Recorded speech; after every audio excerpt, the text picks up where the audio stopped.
Welcome to the Suburban Sheepdog channel. I'm Grant and I'm going to be your host. This is where those of us with what I call the high protective gene, the mama bears, the sheepdogs amongst us, this is where we gather to exchange information about how to keep our family, our neighbors, ourselves safe.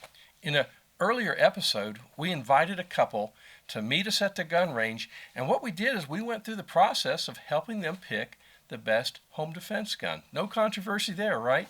No, but seriously, we were able to come to some conclusions. And this is a sort of a follow-up to that episode. I hope you saw it. If you didn't, you probably want to subscribe. Go ahead and take that opportunity now to subscribe so you don't miss episodes.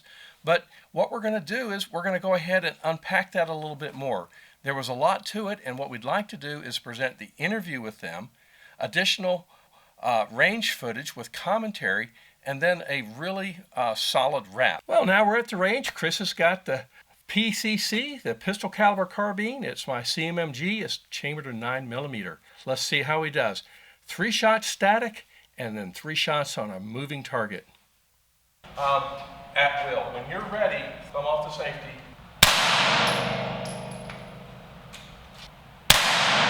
And another shot.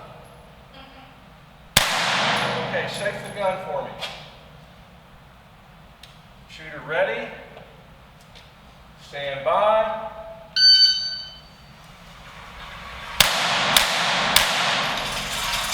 Okay. Outstanding.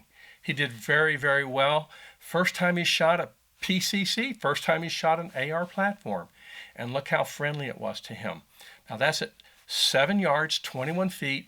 That's pretty much what everybody says is the go, no-go yardage. When you have an attacker, you've got to really decide, hey, you're either going to run or you're going to stand and fight. But at 21 feet, you've got about 1.5 seconds to do something.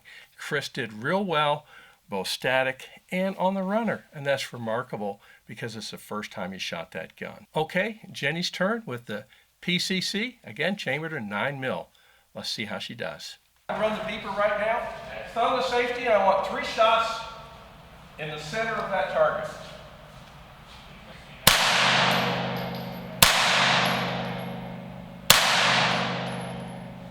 Is the shooter ready?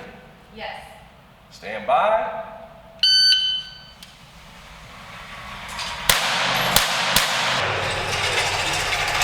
Also outstanding. Nice tight group on the static, and then on the running target, bang, bang, bang. Hey, no sweat, even a smile as she steps off. She knew she did well. In fact, she did. In fact, look at this. I want you to see this footage. Yes. Stand by.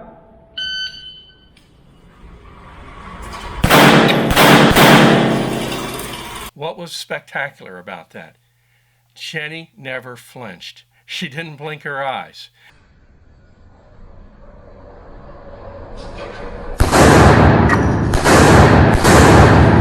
Most of us, we flinched. Nobody likes guns going off recoil, but she was so comfortable with that PCC that she did what I asked her to do, which is keep both eyes open, keep your eye on that red dot, and bang, bang, bang. She did just that. That takes years for some of us to be able to master that, and that was amazing. Again, it's a testament to her really liking that particular weapons platform.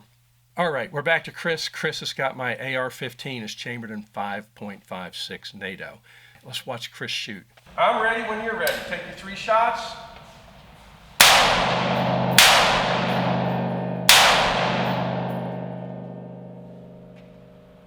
Is the shooter ready? Yep. Stand by.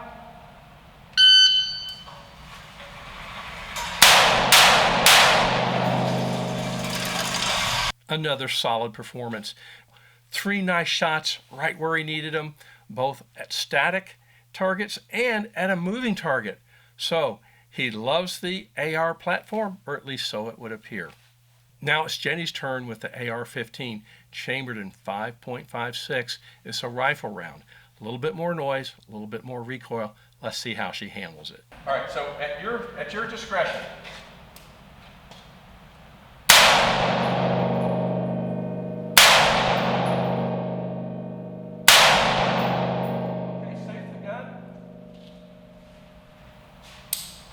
All right.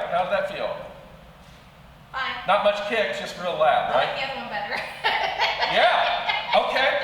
You're allowed, you're allowed. Is the shooter ready? Yes. Stand by.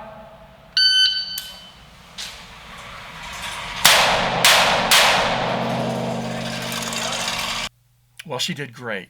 However, though, she did say, I liked the other one better. What was the other one then? I said, oh, that's, you're allowed. The other one is the pistol caliber carbine. It's still an AR platform, but it's chambered in that 9mm, a little quieter, a little less recoil, and she liked it more. But she did very well, both on the static and on that running target. It would be hard to say that the AR platforms didn't work well for Chris and Jenny. Okay, here's Chris with the Glock. 3 shots static, 3 shots moving. You know the drill. Let's let it roll. Get into what you feel is a comfortable shooting position. 3 shots at your discretion.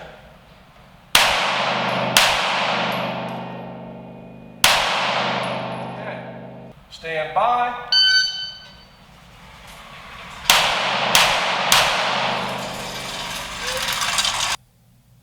Again, very good results. Nice tight group, both on the static target and on the running target. It's going to open up. Let's face it, that target's running at you. It's going to open up. That is the group, but they're all still right there, and it's a great success. So let's see Jenny and the Glock. You're off the trigger, yep. Okay. And 3 shots at your discretion when you're ready.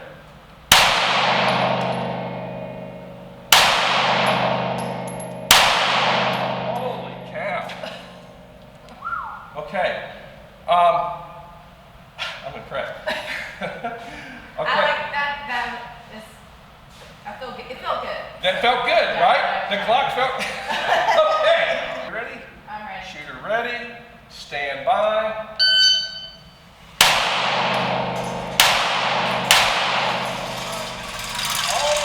Now that's really good shooting.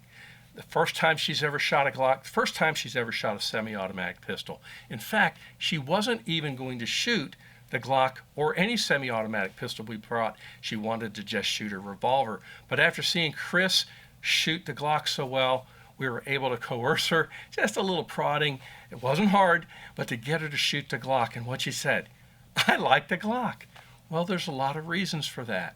But essentially, the gun worked well for her. Now, again, on both their stance and their grips and things like that, I could have worked with them more, but there wasn't time, and we took it pretty much like it was as long as it was safe. But we had great results with the ARs and with the Glock for both Jenny and Chris. I think there was a match. Now we're moving to their own guns. These are the guns that they brought to the range. And I wanted to see how they would do with these. So we shot my guns first, now we're shooting theirs. So we get to the revolver first. Jenny and her 5-shot revolver. This is chambered in 38 special. 5-shot revolver, okay. Now, if we ran 2 targets at you, you'd have a problem. Yeah. At your discretion, take 2 shots. Okay. All right. So, not so good, right? Shooter ready? Yes. Stand by.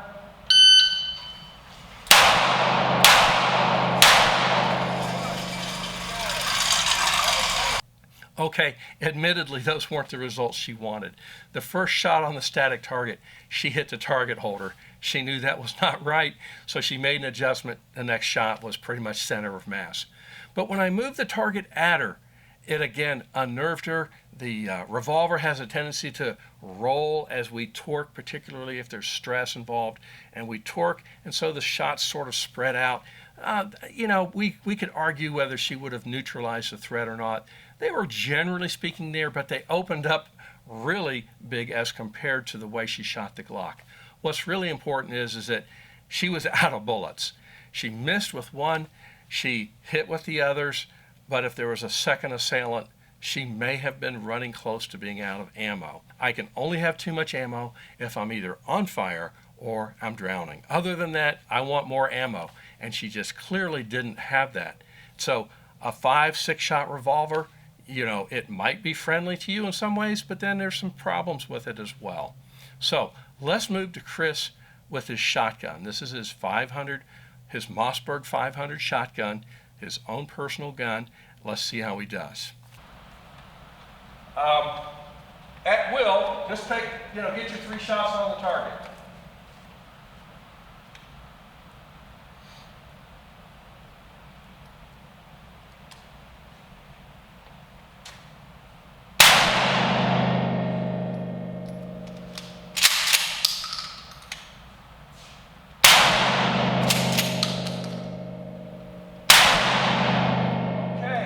Unload the gun.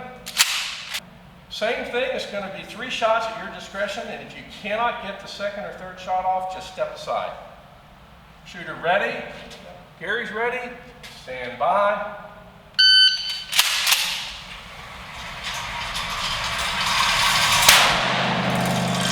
Okay. Unload the gun for him.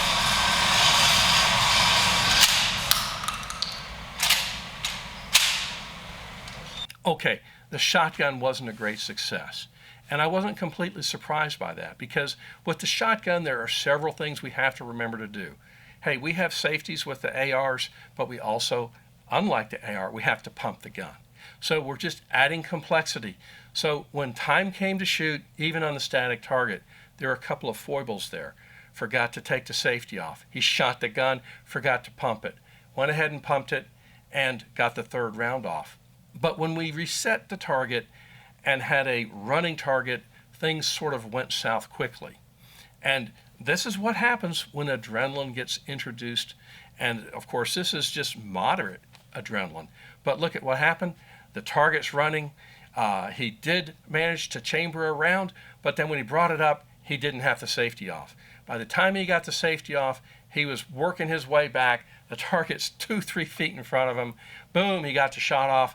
All right, he won that particular gunfight, but if there had been a second assailant, there would have been a problem. And we just don't like to see that sort of dysfunction and process problems. We want to see somebody being able to use that gun smoothly. So Chris can practice with that shotgun, or he may want to consider a different gun.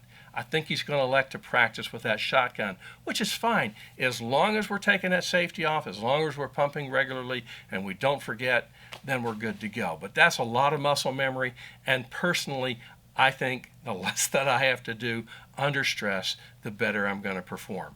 Let's roll this up. This is a good place to just re-emphasize, I couldn't stress it enough, how important it is to understand the effects of stress on us as shooters. It unnerves us, our fine motor skills go south, our brain doesn't function like it should. That doesn't mean that we can't do anything about that. So there's 3 things I can recommend. First, get the right gun, the gun that works for you. That's the first thing. Second, practice. You see, when we practice, we start to ingrain some of those skills into our muscle memory. Third, find a way to introduce a certain level of good stress into your shooting regimen, your drills. Put pressure on yourself. Have others put pressure on you. Whatever you do now can only help you in a life-threatening circumstance where you need things just to sort of happen automatically. My gosh, look at the time. All right, my producer and I, we looked at this. We're calling it audible. We realized that with the footage yet to come, that is the interview with Chris and Jenny, we've got to have another episode. This wasn't planned, but I don't want to deny you that. They're so good in the interview. You're going to want to see that. Here's some quick highlights. Instruction, but what was it like to handle the 3 or 4 different guns? Yeah, I do think I kind of choked with the shotgun because... Pressure does that to us. Optics. Yeah. I love the AR. In the video, when I do the debrief and we get a finished production, we're going to do exactly that. We'll talk about the pros and cons of those two calibers. In addition to that, we do want to get to our grid. I promised the grid, it's already done, but we just ran out of time. But you're not going to want to miss any of this. So subscribe. Just go ahead and take care of that so that you're sure and get that next episode. Subscribe, hit the notice bell, and hey, think about supporting us through Patreon. these are expensive and time consuming to put together. We could use some help, a little bit of wind in our sails, if you will. So think about subscribing. The link to my Patreon account is below. We'd really appreciate it. Hey, also hit that like button. All right, it's a wrap. We'll see you in the next episode. We're going to get to those interviews. We're going to get to that grid. All right, thanks. Stay safe.